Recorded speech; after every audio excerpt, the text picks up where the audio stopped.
Hey everyone, so here we are back with another video from our chapter Understanding Laws. So this chapter is the final part of our particular chapter Understanding Laws.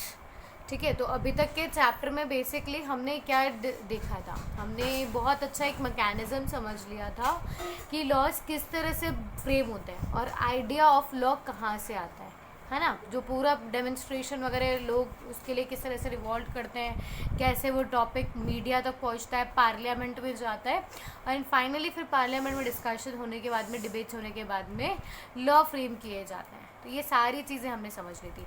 अब बेटा क्या चीज़ होती है कि चाहे आपने कितना ही अच्छा लॉ क्यों ना बनाया हो, ठीक है, अब आपने मतलब आप एक बहुत अच्छी सी चीज़ समझोगे कि लॉ बहुत अच्छे से, बहुत प्रॉपर मैनर में पार्लियामेंट में अच्छे से डिबेट होकर के, डिस्कशन होकर के बनाया गया है, पर फिर भी बहुत सी बार कुछ लॉ ऐसे होते हैं जो लोगों के बीच में अनपॉपुलर होते हैं, या और कुछ ऐसे होते हैं जो बहुत ज़्यादा कंट्रोवर्शियल होते हैं। अब इसका मतलब क्या होता है, बहुत अच्छे से समझो।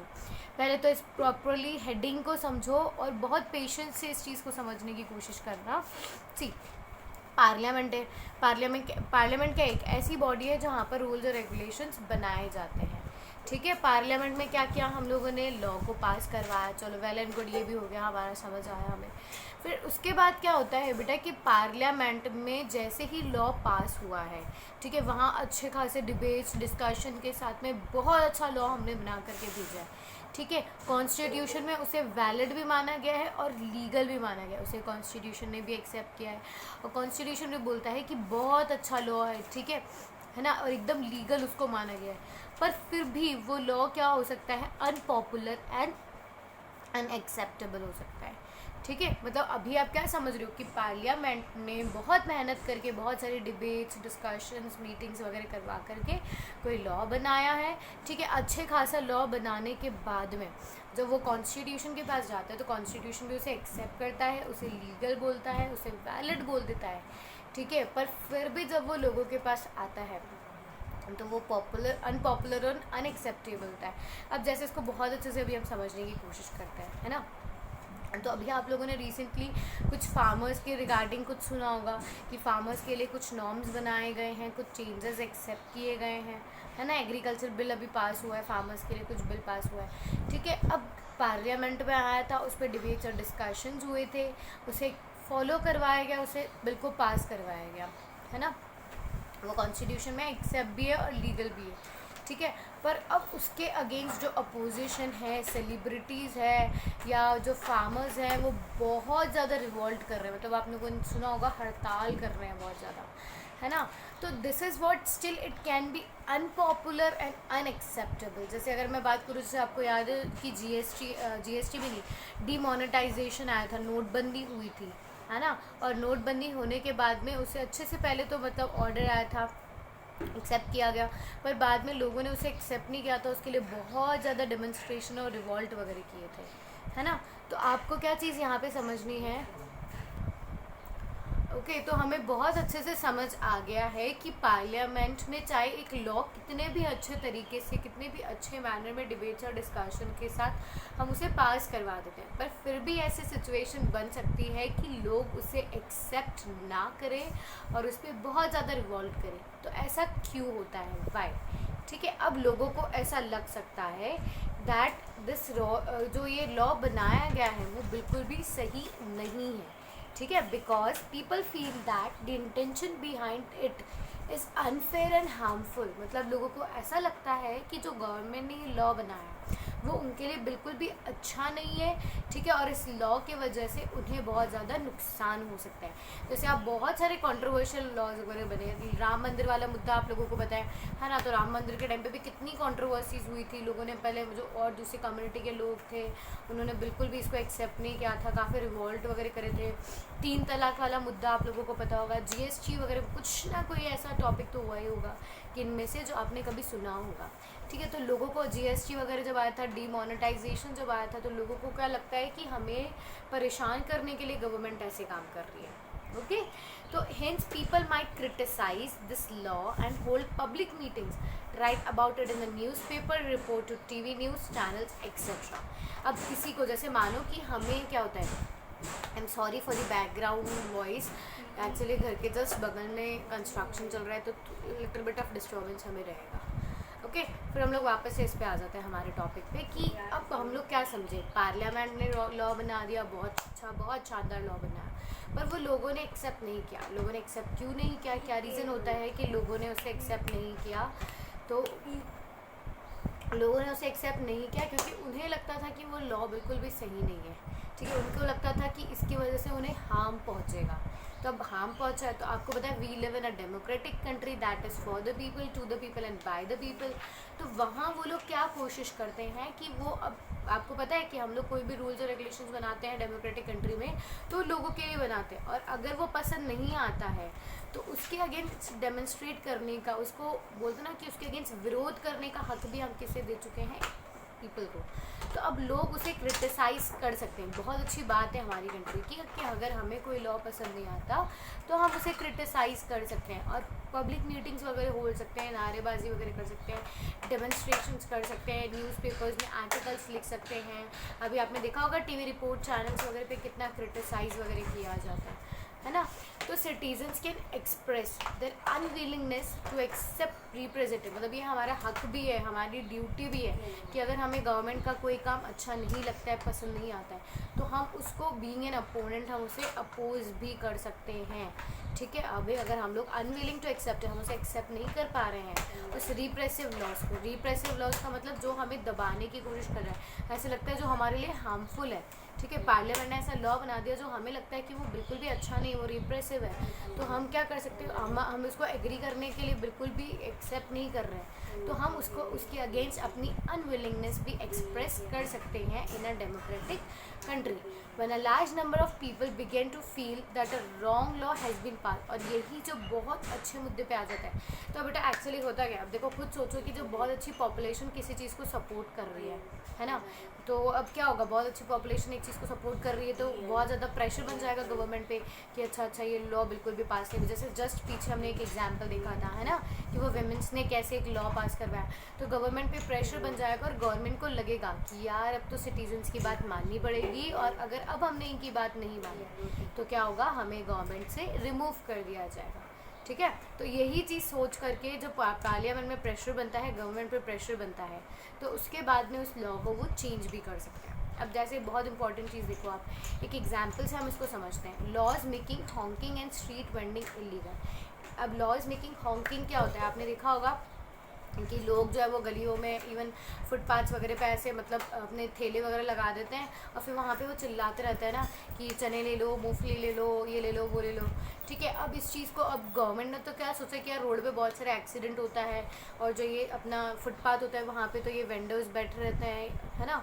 तो अब इन्होंने सोचा कि अब इन वेंडर्स को अगर अपन हटा देंगे, देखो यहाँ पे दिख भी रही है वेंडर्स बैठे हुए हैं यहाँ पे, है ना, तो अगर अपन वेंडर्स को बैठेंगे तो लोग जो है वो फुटपाथ पे मूव कर पाएंगे और एक्सीडेंट्स नहीं होंगे। गवर्नमेंट ने तो ये सोचा, ठीक है। और गवर्नमेंट ने क्या किया, इस हॉन्किंग को और स्ट्रीट वेंडिंग को, कि रोड पे आप अपने दुकान लगाना, ठेला लगाना, ठीक है, तो आप क्या हो जाएगा, वो इलीगल हो जाएगा। अब यहाँ एक तरफ तो क्या था, गवर्नमेंट का प्रोस्पेक्टिस बहुत अच्छा था, पर अब एक्चुअली अगर हम देखें इन वेंडर्स के पॉइंट ऑफ व्यू से, तो क्या हो सकता है कि इन वेंडर्स जो बहुत मतलब बोलते हैं ना कि अपना पूरा ज़िंदगी उन्होंने मतलब ऐसे ही निकाली है मेहनत करके, और उनके पास एक बेसिक सोर्स ऑफ अर्निंग केवल यही था, और अगर इनको इस चीज़ को इलीगल कर दिया जाएगा तो इनकी लाइफ जो है वो पूरी तरह से ख़त्म हो जाएगी। अब लोग इनके लिए क्या करते हैं, अब ऑपरेस करते हैं, मतलब लोग ऐसे गवर्नमेंट पे, पार्लियामेंट में स्ट्राइक्स वगैरह करते हैं, पार्लियामेंट पे प्रेशर बनाते हैं, गवर्नमेंट पे प्रेशर बनाते हैं। फिर अब हम क्या कर सकते हैं, प्रेशर बना करके इस पार्लियामेंट्री लॉ को भी हम बदल सकते हैं, ठीक है। सो आपको एक अंडरस्टैंडिंग, मतलब एक हेडिंग आपको समझ आई होगी ना बहुत अच्छे से, कि हम लोग अनपॉपुलर और कंट्रोवर्शियल लॉज किसे कहते हैं। मतलब मानो चाहे लॉ एक पार्लियामेंट से बहुत अच्छे मैनर में आया है, पर हम इंसानों को ऐसा लगता है, हम सिटीजन्स को ऐसा लगता है कि यार ये हमारे लिए बिल्कुल भी अच्छा नहीं, इससे हमें नुकसान होगा। So we can express our unwillingness in front of the government and force the parliament to change the law. Okay फिर इसके बाद में हम और थोड़ा सा अच्छे एग्जाम्पल देखते हैं कि how do people protest against. अभी हमने देखा कि हम गवर्नमेंट के अगेंस्ट प्रोटेस्ट कर सकते हैं, तो हम किस मैनर में इन कंट्रोवर्शियल लॉज के अगेंस्ट प्रोटेस्ट कर सकते हैं। मतलब ये हमारी बेसिक ड्यूटी है बेटा, मैं तो फंडामेंटल राइट भी नहीं बोलूँगी, right to speak is a fundamental right, ठीक है, पर मैं उसको फंडामेंटल राइट भी ना बोलते हुए मैं तो उसको ऐसा बोलूँगी कि वो हमारी ड्यूटी है। बीइंग एन एक्टिव सिटीज़न, अगर हमें ऐसा लगता है कि कोई लॉ अच्छा नहीं है तो हमें उसे बोलते ना कि हमें उसे क्या करना चाहिए, हमें उसे उसके अगेंस्ट वॉइस रेज करनी चाहिए। We need to remember that our role as citizen does not end with electing our representatives. मतलब हमारा काम केवल इतना नहीं था कि अपने बीइंग एन सिटीजन हमने वोट देने गए, हमने हमारा लीडर चूज़ कर लिया और लीडर पे छोड़ दिया, ठीक है, लीडर के सर पे फोड़ दिया कि जा अब तेरी जिम्मेदारी है, अब तू काम कर। नहीं ना, हमारी बीइंग अ सिटीजन हमारी खुद की भी रिस्पॉन्सिबिलिटीज है। रिस्पॉन्सिबिलिटीज़ क्या होती है? To criticise the actions if required. See, अगर गवर्नमेंट कोई रूल्स और रेगुलेशंस बनाती है और हमें लगता है कि हमें इससे बोलते ना कि हमें ये पसंद नहीं आ रहा है, ऐसा नहीं कि ठीक है तुम्हें पसंद नहीं है तो चलो कर दो स्ट्राइक, पर अगर एक्चुअली में वो गलत है और अगर आपको सच में लगता है कि उसके अगर एक्चुअल कोई रीज़न है कि भाई गवर्नमेंट क्या बोलते हैं कि नहीं ये लॉ बिल्कुल भी अच्छा नहीं, इससे लोगों का बहुत नुकसान होगा, तो उसके अगेंस्ट हमें वॉइस ज़रूर उठानी चाहिए, है ना। वी कैन रेज, अच्छा ये इक्वेशन नहीं है टर्म, है ना, यहाँ पे क्वेश्चन आएगा। We can raise a question, just a minute, we can, जो ये वर्ड इक्वेशन है उसकी जगह आप क्वेश्चन लिख लेना, ओके, ठीक है। So we can raise question, ये हमारी फंडामेंटल ड्यूटी होती है, ठीक है, फंडामेंटल बेसिक वैल्यू है हमारा कि हम उसके अगेंस्ट, ठीक है, क्या कर सकते हैं, अपनी वॉइस रेज कर सकते हैं। It is an extend involvement and enthusiasm of the people that helps parliament to perform its representative functions properly. मतलब इट इज़ एन एक्सटेंड, अब आप जागरूक नागरिक होने का क्या मतलब होता है कि हम हमारी गवर्नमेंट को प्रॉपर्ली इलेक्ट करें और इलेक्ट होने के बाद में उनका जो काम है उसको मॉनिटर करें, ठीक है, और अगर वो काम सही से नहीं करता है तो हमें एंथुसियाज्मली मतलब एनर्जी के साथ में, है ना, एक प्रॉपर्ली बोलते हैं ना कि मोटिवेशन के साथ में कि भाई हमारी कंट्री है, हमारी ड्यूटी समझते हुए हमें क्या करना चाहिए, पार्लियामेंट के अगेंस्ट क्वेश्चंस भी रेज करना चाहिए। This is actually a democracy. Government के विरोध जाकर के नारे लगाने की बात नहीं कर रही, पर अगर एक्चुअली कोई काम सही से नहीं कर रहा है तो उसके अगेंस्ट तो हमें हमारी वॉइस रेज करनी ही पड़ेगी ना। We are the citizens of India, अगर हम ही नहीं करेंगे तो कौन करेगा।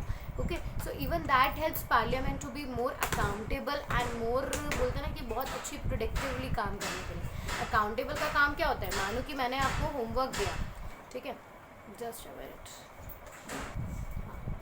तो टू से एन एग्जाम्पल अगर हम बात करें तो मानो मैंने आपको होमवर्क दिया, आपको एक टास्क दिया, ठीक है, और आप लोगों ने सबने उस काम को कैसे परफॉर्म किया है नहीं किया है, एक प्रोजेक्ट दे दिया, मानो कि बहुत सिंपली मैंने आपको एक प्रोजेक्ट दे दिया, ठीक है।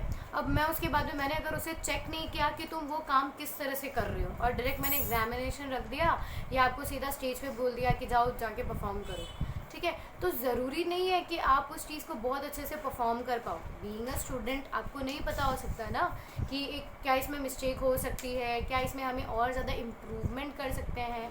तो बेटा वही चीज़ आप यहाँ पर कंट्री को भी मानोगे, कंट्री की गवर्नमेंट जो है वो एक स्मॉल किड की तरह मानो उसको, ठीक है, आपने उसको बता दिया कि आपको ये काम करना है, पर उसको मॉनिटर करने का काम भी, उसको पूरा ध्यान रखने का काम भी कि वो सही से काम कर रही है या नहीं कर रही, वो काम किसका होता है, हम सिटीजन्स का। तो हम डेमोन्स्ट्रेशन किस मैनर में हम डेमोन्स्ट्रेशन कर सकते हैं, तो हम डेमोन्स्ट्रेशन कर सकते हैं in the manner of protest, ठीक है, जैसे इस तरह से स्ट्राइक्स वगैरह करना, ठीक है, हम पूरा मतलब ऐसे रैली वगैरह निकाल सकते हैं, भूख हड़ताल पे बैठ सकते हैं, ठीक है, ये सारी चीज़ें करना लीगल है, हमारा डेमोक्रेसी हमें राइट देता है, राइट टू स्पीक, जिसके अगेंस्ट हम लोग क्या कर सकते हैं, हम लोग हमारी वॉइस रेज कर सकते हैं।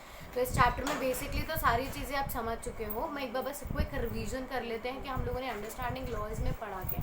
तो हमने एक बेसिकली वापस एक मैन स्ट्रक्चर को रिकॉल करा था कि प्रॉपरली पार्लियामेंट में लॉज कैसे बनते हैं। बिल इंट्रोड्यूस होते हैं पार्लियामेंट में, that is Lok Sabha and Rajya Sabha, वहाँ डिबेट्स एंड डिस्कशंस होती हैं, ओके, और उस बिल पे डिसाइड किया जाता है मतलब कि वो बिल उसको पास किया जाएगा या नहीं किया जाएगा। तो अगर कुछ चेंजेस चाहिए होते तो वहाँ चेंजेस को एक्सेप्ट कर लिया जाता है, दैन उस बिल को पास करवा दिया जाता है। But if later on we talk and understand about this कि कैसे, ठीक है, कि कैसे उसके बाद में आप समझोगे कि हमने पूरा एक मैकेनिज्म से समझा, एक एग्जाम्पल समझा कि विमेन के लिए कैसे उन लोगों ने क्या किया, लोगों के ऊपर मतलब एक आइडिया कहाँ से, नोशन उन्होंने कैसे लेकर के आया कि विमेंस को कुछ प्रॉब्लम फेस हो रही थी। तो उस पर उन्होंने क्या किया, डिबेट्स एंड डिस्कशंस की मीटिंग करी, प्रोटेस्ट किया और गवर्नमेंट के ऊपर क्या कर दिया, प्रेशर बना दिया। अब जैसे गवर्नमेंट क्या कर रही थी, गवर्नमेंट ने उनकी बात सुनी और उनके रिगार्डिंग रूल्स बना दिए।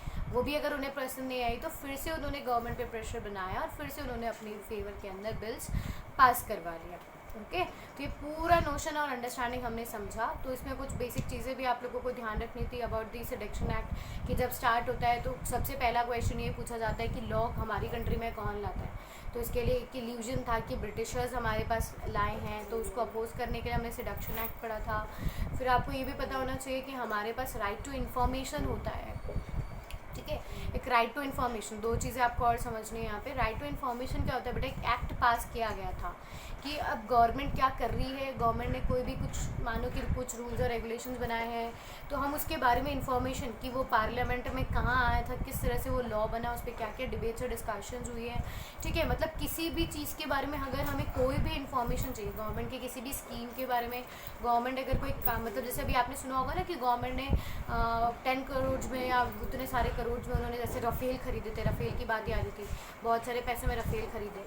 तो हम ये चीज़ों के बारे में इन्वेस्टिगेट कर सकते हैं कि पूरा किस तरह से यहाँ पे मतलब रफ़ेल खरीदे गए, कितना मनी एक्सचेंज वहाँ पे एक्चुअली हो रहा था। हम बिल वगैरह चेक कर सकते हैं। बीइंग अ सिटीज़न हमारी ये ड्यूटीज़ और हमारे हक हैं, ठीक है। और इस चीज़ को हमारे पास मतलब बोलते हैं ना कि पॉसिबल कौन करवाता है, राइट टू इन्फॉर्मेशन एक्ट। उसके बाद में एक बहुत इंपॉर्टेंट चीज़ आपको याद रखनी है, दैट इज़ पिल। अब पिल क्या होता है, that is public interest litigation. अब पब्लिक इंटरेस्ट लिटिगेशन क्या होता है, मैंने बेटा मानो कि गवर्नमेंट ने कोई रूल्स और रेगुलेशंस बनाए, गवर्नमेंट ने एक रूल बना दिया कि कोविड-19 के अंदर कोई भी अपने घरों से बाहर नहीं निकल सकता, ठीक है। अब आप मानो कि हम लोग क्या बोलते हैं कि ठीक है, बीइंग अ सिटीज़न यार हम लोगों को हमारे घर में, ठीक है, कुछ काम आ गया या हॉस्पिटल जाना है, कुछ भी बहुत ज़्यादा ज़रूरी चीज़ हमें करनी है, पर अब गवर्नमेंट ने ऐसा कर दिया, रूल बना दिया कि हम तो हमारे घरों से बाहर ही नहीं निकल सकते, ठीक है। तो अब हम क्या, मतलब अब आपको इस चीज़ में मैं क्या समझाना चाह रही हूँ कि गवर्नमेंट ने एक रूल बनाया पर उस रूल से हमारा नुकसान हो गया, है ना, गवर्नमेंट के उस रूल से हमारा नुकसान हो गया। तो हम क्या कर सकते हैं, गवर्नमेंट के अगेंस्ट हम केस फाइल कर सकते हैं, ठीक है। और यहाँ पे गवर्नमेंट को कोई भी ज़्यादा एक्स्ट्रा बेनिफिट नहीं मिलेगा, ठीक है। आप कुल मिला के समझो कि हमारे पास एक पावर होती है कि हम गवर्नमेंट को भी क्वेश्चन कर सकते हैं, गवर्नमेंट के अगेंस्ट भी हम केस फाइल कर सकते हैं। तो वो चीज़ हम कैसे कर सकते हैं, because of pill, public interest litigation एक ऐसी पर्टिकुलर बिल है जो हमें पावर्स देती है कि हम गवर्नमेंट को भी कहाँ खड़ा सकते हैं, कोर्ट में खड़ा कर सकते हैं। Okay, so that's it for today, thank you everyone.